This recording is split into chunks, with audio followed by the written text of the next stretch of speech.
Sir இப்போ உங்க இதுல வந்து ப்ராசஸிங் எப்படி sir A to Z labour வச்சு பண்றீங்களா இல்லாட்டி அவுட்புட் வர வரைக்கும் அந்த மிஷினரி இருக்கு இல்லையா அதுல பண்றீங்களா நீங்க எப்படி?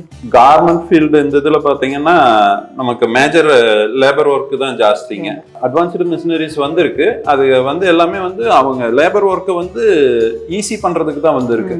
அவங்கள ரீப்ளேஸ் பண்றதுக்கு அந்த இப்போ மற்ற ஃபீல்டுல எல்லாம் வந்து ஏஐ வந்துருச்சு, ரோபோட்டிக்ஸ் வந்துருச்சு, அதுக்கு பண்ணிக்கிற மாதிரி இந்த ஃபீல்டுல வந்து இது வரைக்கும் பண்ண முடியல, நடக்கல. அந்த full and full labour work தாங்க. ஃபேப்ரிக்கா கன்வெர்ட் பண்ண நமக்கு வந்து ஸ்டார்டிங்ல வந்து யானா இருக்கிறது வந்து ஃபேப்ரிக்கா கன்வெர்ட் பண்ற அந்த ஏரியால மட்டும் வேணா ஓரளவுக்கு ஆட்டோமேஷன்ஸ் வந்துருச்சுங்க. அந்த ஃபேப்ரிக்கை வந்து மறுபடியும் வந்து இந்த சிங்கிள் கார்மெண்டா பண்ற அந்த இதுல வந்து இன்னும் முழுசா ஆட்டோமேஷன் ஆகல. நமக்கு வந்து ஜாப் வந்து நிறைய இருக்கு. இது இந்த ஃபீல்டு பொறுத்த வரைக்கும் வந்து ஜாப் வந்து ஆப்பர்ச்சுனிட்டிஸ் நிறைய இருக்குங்க. ஏன்னா புதுசா மக்களும் வந்து புது கிரியேஷனா கேக்குறாங்க. கிரியேட்டிவ் ஐடியாஸ் அந்த டிசைன்ஸை வந்து கிரியேட் பண்றவங்க வேணும்னு கேக்குறாங்க.